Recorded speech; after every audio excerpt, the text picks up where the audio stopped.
Selamat pagi teman-teman sekalian. Pada kesempatan ini kita masih berbicara mengenai Jacques Lacan. Jadi Jacques Lacan seorang filsuf Prancis yang memiliki metode psikoanalisis begitu penting untuk menjelaskan tentang keadaan subjek atau kesadaran diri itu. Saya akan membahas bahasa dalam perspektif Jacques Lacan. Bahasa adalah fondasi utama pembentukan subjek manusia. Bahasa bukan hanya sebagai alat komunikasi, tapi struktur simbolik yang membentuk pikiran, hasrat, identitas, bahkan ketidaksadaran. Ini merupakan sumbangan pemikiran dari Lacan terhadap psikoanalisis dan teori kritis. Kita akan membahas tentang pendalaman pemikiran dari Jacques Lacan. Pertama, tentang ketidaksadaran terstruktur seperti bahasa. Ketidaksadaran tidak bekerja seperti wadah emosi atau insting biologis, melainkan menggunakan hukum-hukum bahasa seperti metafora, yaitu tentang penggantian makna, dan metonimia tentang pergeseran makna. Dua mekanisme ini sepadan dengan mekanisme mimpi Freud, kondensasi dan perpindahan. Ini pemikiran tentang ketidaksadaran. Ketidaksadaran itu diakibatkan subjek dia memasuki wilayah simbolik bahasa. Keadaan memasuki wilayah simbolik bahasa, struktur sosial menghadirkan subjek yang mengalami keadaan yang tidak selalu penuh dalam pemahaman. Kedua adalah pembahasan mengenai tatanan simbolik atau the symbolic order. Dalam teori real, imaginary, dan simbolik, bahasa termasuk dalam tatanan simbolik. Tatanan simbolik yaitu dunia struktur, aturan, dan tanda-tanda. Kemudian representasi makna, norma, dan hukum. Subjek manusia hanya menjadi subjek setelah masuk ke dalam tatanan simbolik melalui bahasa. Bahasa bukan milik subjek, tetapi subjek adalah efek dari bahasa. Subjek tidak menguasai bahasa, justru dikuasai oleh struktur bahasa. Masuknya subjek ke dalam bahasa. Ini pembahasan yang ketiga.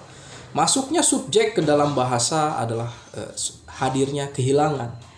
Ketika anak mulai berbicara dan masuk ke dalam sistem tanda, ia harus satu, melepaskan hasrat langsung terhadap ibu, atau dalam ini perkembangan Oedipus kompleks. Kemudian menerima hukum, norma, struktur sosial atau nom du frere, nom du pere, nama sang ayah ya di dalam bahasa Perancis. Kemudian kehilangan objek asli dari hasratnya. Keempat, bahasa selalu kekurangan. Hasrat tak pernah penuh karena bahasa selalu mewakili sesuatu melalui tanda atau signifier. Makna selalu tertunda, tidak ada kepastian penuh. Hasrat selalu tertunda. Subjek terus mencari objek yang hilang, kekosongan lack. Fungsi signifier dalam struktur bahasa ini sangat penting dalam Lacan. Signifier, kata atau tanda, penanda, lebih dominan daripada makna tetap atau signified.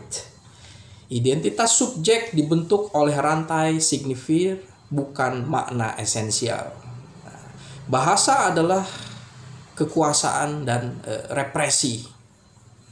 Ketidaksadaran adalah hasil dari represi hasrat saat masuk ke struktur sosial bahasa. Ketidaksadaran adalah subjek yang tidak terjelaskan gitu kan. Ketidaksadaran adalah tanda sesuatu yang tak bisa dilambangkan secara penuh tetapi ia hadir dan selalu mengganggu tatanan simbolik. Ini adalah pembahasan mengenai betapa pentingnya bahasa di dalam memahami tentang subjek manusia. Jadi bahkan dianggap sebagai pondasi utama pembentukan subjek manusia. Lacan memahami tentang gejala gangguan jiwa dalam teorinya. Lacan menjelaskan tentang ada struktur psikis menjadi 3. Pertama adalah neurosis, kedua adalah psikosis, ketiga adalah perversi. Neurosis atau subjek neurosis adalah yang mengalami represi atau penekanan gitu kan, seperti ketika masuk ke wilayah simbolik, bahasa, struktur sosial, budaya. Subjek terbelah tapi masih masuk ke dalam hukum simbolik dengan ciri-cirinya adalah histeria, obsesi, bertemu dengan the others tuh. Hukum yang menentukan dirinya harus menghendaki sesuatu. Kemudian yang 3 itu adalah psikosis. Ini yang disebut dengan gangguan jiwa. Tidak ada represi, melainkan penolakan atau foreclusion. Penolakan terhadap tatanan simbolik, sehingga yang hadir adalah delusi, hayalan. Dia tidak ada batas antara dirinya dengan dunia, sehingga sesuatu yang real itu masuk ke dalam kesadarannya. Perversi adalah subjek menolak posisi sebagai korban dalam hukum simbolik, tapi memainkannya secara sadar. Hukum atau gangguan jiwa serius, psikosis, terjadi karena nama sang ayah atau nom du pere tidak berhasil berfungsi atau kegagalan dalam memahami struktur simbol bahasa, struktur sosial. Tatanan simbolik gagal, subjek tidak punya batas antara dirinya dengan dunia. Hasilnya adalah halusinasi, delusi, mimpi-mimpi menyerbu realitas. Nah, Lacan memberikan suatu terapi mengenai gejala atau menyikapi orang-orang yang dalam gangguan psikosis, membiarkan mereka mengenali struktur bahasa dan hasrat. Diajarkan untuk memahami struktur bahasa dan hasrat. Kemudian membuat posisi subjek dalam relasi